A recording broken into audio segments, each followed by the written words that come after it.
The lads I knew,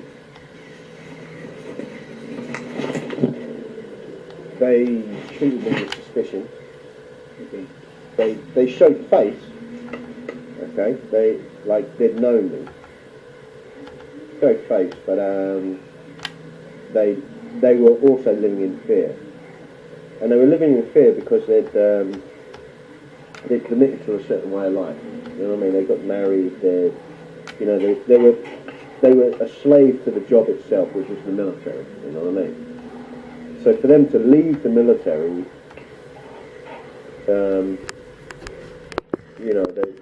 the city street would have scared the shit out of the majority of them. Yeah, here, once you become a military and then you have to sign a contract, you know? Yeah. Contract about 10 years, or maybe 20 years, and then after that, you can, you know? Yeah, it's pretty similar, but there's always you can buy yourself out or whatever.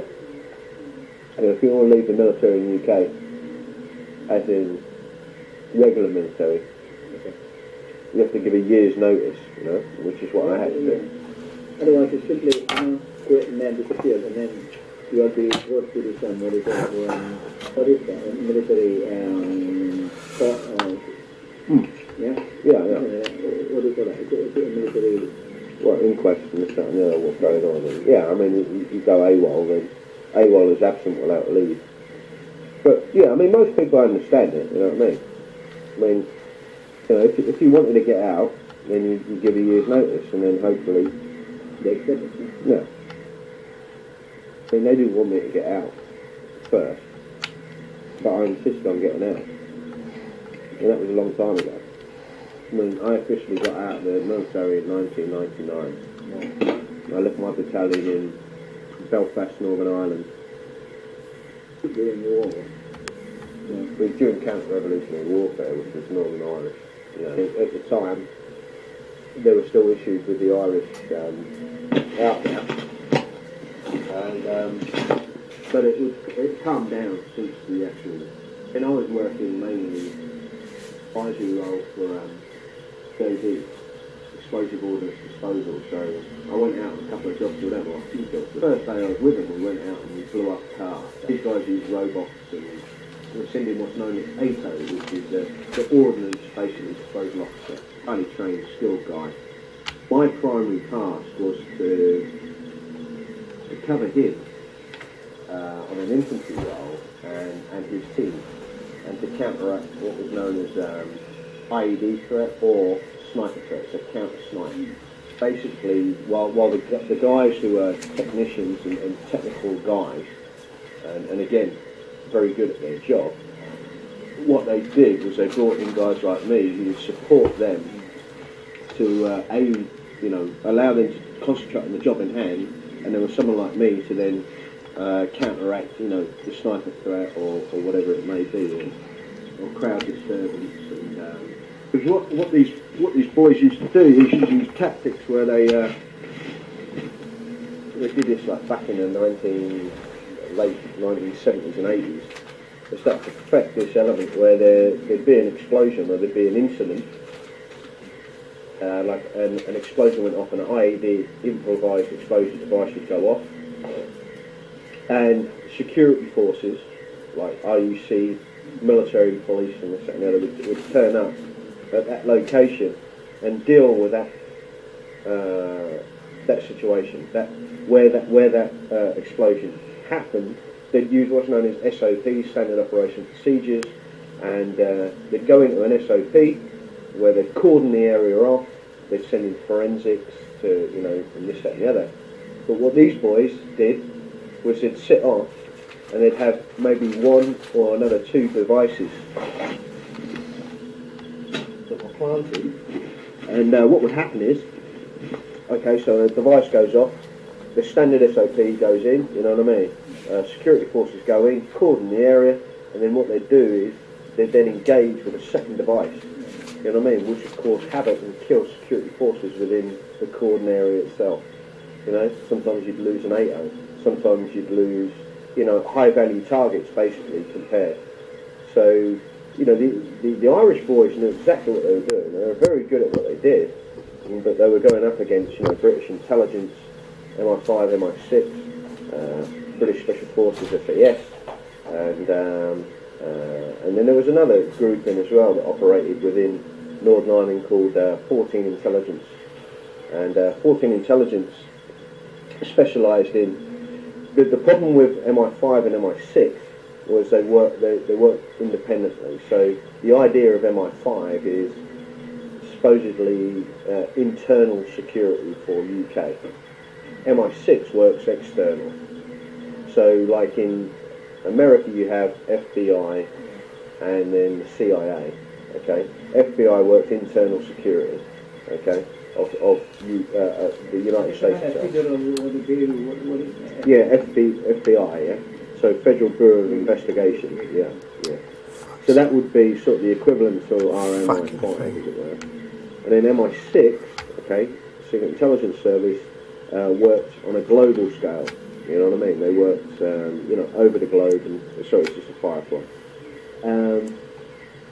So just like the CIA, again, they work globally, But the problem is those two groups were independent from each other in a lot of ways. The information didn't get through, and that caused a problem for military, for the regular sort of military itself, and military intelligence, caused a problem. So what they did was, out of Special Forces training and Special Forces tactics, they put together their own intelligence unit.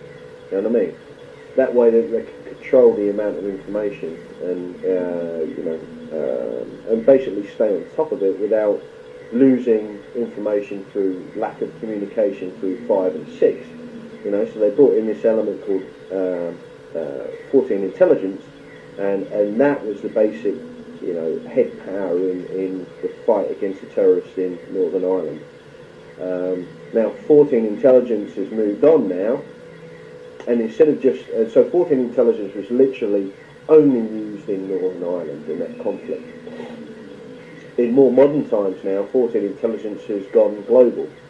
So it's a bit like Central Intelligence. It's a bit like another factor of Central Intelligence, MI6 in a way.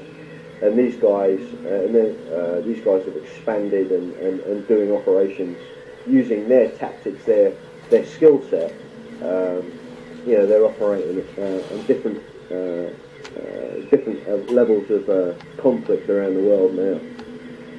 But realistically, the way it's going to go, and this was planned from the start, which was, you had World War II, and World War II allowed a grouping known as United Nations to come in.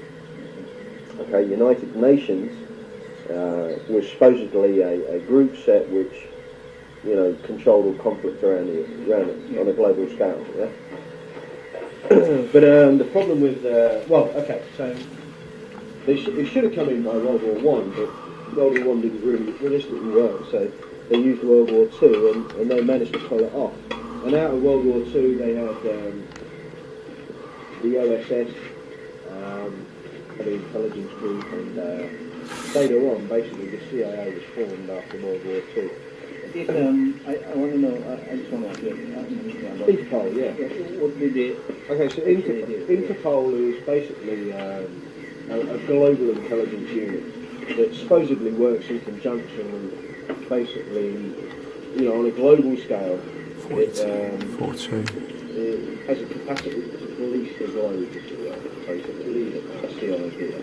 But you've got to understand that, remember, all intelligence services, this, that and the other, they work for industrial military complex. They work for the big leagues. They work for the highest level bloodlines. When it comes on a global scale. So I mean, there are other agencies that people don't even know about, bigger than anything like the CIA. Maybe it's one of the biggest intelligence groupings that are global.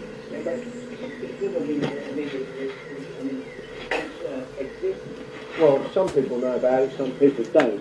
You know what I mean? And of course, to confirm most of what goes on, it's like, for instance, how do I put it? NSA. Okay, the NSA, you heard of the NSA? Yeah. Okay. NSA again was a deniable element that didn't really exist. You know, you've got Mossad. Okay, you heard of Mossad, yeah? Which is like basically Israeli intelligence. Oh, yeah. Okay, Mossad. These boys are so shit hot, it's unbelievable. I mean, these guys just, yeah. I mean, you've got to take the hat off to them. You know, there was a saying which said that only God knows everything. Oh, yeah. And he works for Mossad. Yeah. MOSFQ, is it? Say again? MOSFQ? MOS, how do you spell it? Mossad. Mossad, yeah. So it's Israeli intelligence basically. But these guys are fundamentally sorting out all kinds of stuff, you know. Globally, you know what I mean? I haven't got that day 100 there. Who was? The Mossad. Oh yeah, the Mossad, yeah. Basically SIS and CIA and this and the other, they all work in conjunction together. I mean, you've got to understand, remember, it goes back to the factor of the pyramid structure, you know what I mean? The pyramid structure is basically, even with the intelligence units and all these elements that no one really knows about, you know? And you'll have ones closer to the secret societies than you will have, say, governmental. You have a society, you have a grouping or an intelligence grouping that's known about, like CIA and all these movies made about CIA operations and this, that and the other. Of course, the best intelligence or anything on an intelligence level is what you don't know and what no one knows. It's only if you're in the game, Yeah, then. you know what I mean? Then that's what intelligence is all about. Everybody knows the fuck-ups, but no one knows the operations that work, you know what I mean? And even if the operations work, you're never going to fucking necessarily hear about it. So the point being is, you know, you hear about all these fuck-ups, but then again, it's what you don't hear is what's key. And that is going on 24 hours a day, 7 days a week, and has gone on for hundreds of years. There was a guy called Sir John Dee, who was a magician and occultist, and he was into the esoteric. Sir John Dee was an advisor to Queen Elizabeth II, I think, or maybe the 5th, I'm not sure. Queen Elizabeth II, I think. I'll confirm that at a later date. But this guy, Sir John Dee, he used to gather, he was the first, basically, intelligence guy, you know what I mean? Yeah? And he used to look into a mirror, you know what I mean? It was a mirror. And within the mirror, he then used to be able to communicate with spirits and interdimensional elements and gather information, intelligence. And he wrote a book on basically covert intelligence and this, that, and the other at that level, you know, in those days. Which was, you know, remember, it was all esoteric. All these groupings, all these high-level members, all these bloodlines, they worked for high-level esoteric, hidden occult factors. And that's what the world is built on. That's what the structure of this world is built on. Now, Sir John Dee was the original. You heard of this guy called 007, you know, these Bond movies and this, that and the other. So Sir John Dee was the original 007 in a lot of ways. He used to sign the letters that he used to give to the Queen as 007. So when it came down to the writer of the novels of Bond and this fictional character Bond, he was actually naval intelligence himself. I'm forgetting that Ian Fleming. He was British naval intelligence for a period of time, I believe. And yeah, he was the guy that wrote the book. When you talk about the intelligence, maybe somebody is one of them who came here, but you got, you know, and then I showed him 10 deadly traps, and he said, "In a dangerous man." So I said, "No, this is what we but you can, you know, this is helping people as well, is it?" Yeah. You are a dangerous man. So I said, "Well, I happen to know, I mean..." Yeah, it's a fair one. Well, most probably. I mean, look, these boys get everywhere, to every nook and cranny they can do, you know what I mean? This is what I was talking about when it comes to, you know, certain things that we talk about, you know what I mean? Like the cave, the object that can't be moved, and this, that, and the other. They're always going to be scoping and this, that, and the other. That's what these guys do. That's their fundamental task. And you'll have, you know, different types of operators. You'll have direct operators, you'll have indirect operators, you'll have sleepers, you'll have, you know what I mean? I mean, the spy element, you know, a spy runs a grouping of agents, as it were, you know what I mean? And he'll recruit, say if he's working overseas, he'll recruit indigenous agents. He'll then train them up on a skill set to be able to carry out what it is that he needs, you know what I mean, to gather information and to go and... But this, you know, the head of a unit, for instance, is more than capable of doing the jobs himself as well. But, you know, he's gathering as much intelligence, and that intelligence then gets collated. So, yeah. I mean, that's basically how it works, mate. You know, that's the big picture. And this is why, you know, technology, you know, is also used nowadays. It makes it a lot easier to, you know, to gather intelligence, find shit out, and this, that, and the other. But the point being is, you keep it old school, you know what I mean? Which is, you got something hidden in a jungle, or Taliban have got, you know, something, you know, Stinger missiles hidden here, or Jimmy, you know, they work for dodgy CIA bastard. anyway. But you know, or you've got, for instance, you know, Irish provisional IRA, and they've got a weapons cache. You know what I mean? What you'll have is then, you know, intelligence operators will then go in, but that's like going into operations. You know, you've got, they call it lifetime operations and conflict operations, and then you just general gathering intelligence as it goes anyway. The point being is, if you know the information itself, you know where the aircraft is, you know where the cave is, you know where the object is, you know what I mean? But only you know, as it were. You know what I mean? Of course, like, you're still looking for the object, and it's a fair one, and hopefully I can give you a hand on that one. But that's why I suggest it be handled in a certain way. Because if it's not, and the aircraft will be a good test run, you know what I mean? The aircraft's a good test run on this one. And that way you'll get access to these guys again. And we can see, you know, if it works on a genuine scale, and it's like, for instance, National Geographic that come in and do the story, then great, you know what I mean? And hopefully you get paid off, and this, that, and the other. And that's as simple as that. You know, we keep it simple, stupid. The other stuff, again, it needs the recce, it needs the confirmation, and then we've got to sit down and make a decision. Right, who do we contact? When do we contact them? What information we give them? You know what I mean?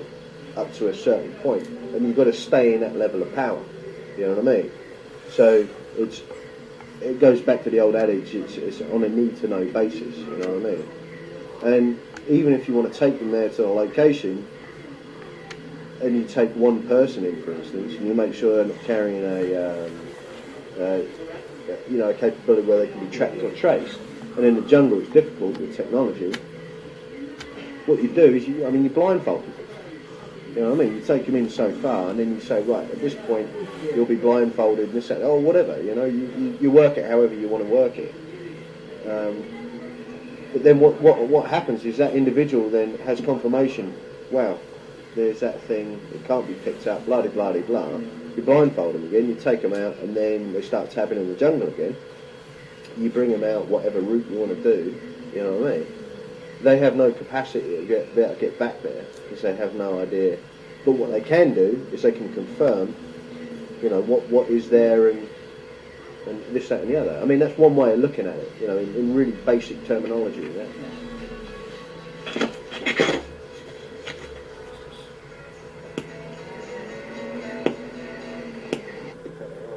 With the girls, you know, to make Adila's friend.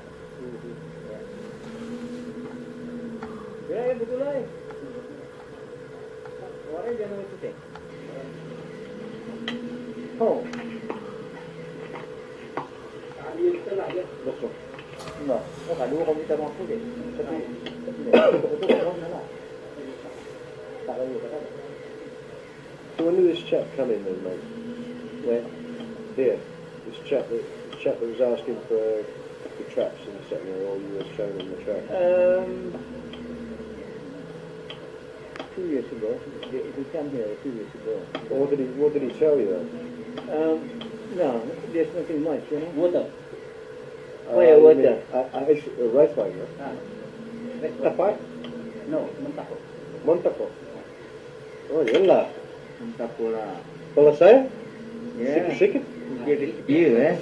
He give it to you, mate. Really? Yeah. Dahil gano'n kang kilala ka ba? Yeah. Oh, just like the tequila, huh? Yeah. There's no worm in the bottom there, huh? Yeah. So you're gonna poison me, are you guys? I don't drink. I only drink, little bit of beer. After the prayer. So I just wanted to... You're gonna do away with me, are you? So what are you doing? Okay, come on. Aramaiti. Can I make it see it? Oh yeah, it smells like it. Yeah. You haven't put any of that stuff in there, have you? You sure? Yeah. You sure? I don't want that. Alright, come on.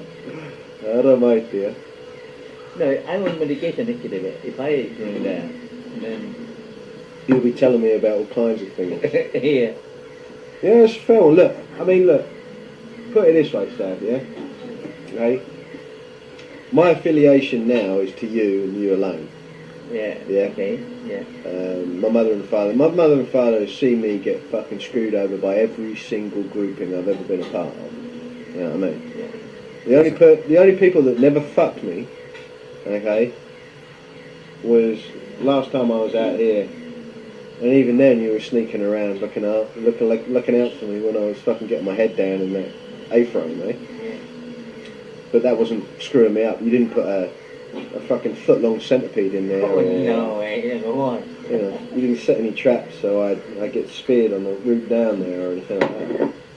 The thing was, I don't know, was it before or after I went to the Philippines that I came here? Was it After. After, yeah. Yeah, right. So I was still pretty fucking... I got fucked over there. From, you mentioned about Africa, and then after that, Philippines, Yeah. with the US, you know, the Yeah, CIA that's and all that right. stuff. You almost lived there as well. Yeah, it was, yeah. You know, in the last, in the 5 But years... you are selling weapons, you know? That's what you told me, eh? Yeah, weapons sold, yeah. There was a lot more going on there, you know what I mean? It was all to do with, you know, what I now know was bullshit operations, and they stepped on people's toes. You know what I mean? So I almost became. Well, I've always been expendable, but I almost became completely expendable there, and it almost, took me out 4 o'clock that afternoon. Had I not do the escape and evasion I did, then there was a good chance of them beheading me. And like I said, there were the agency guys in the top room of the building that overlooked that location from the other side of the street.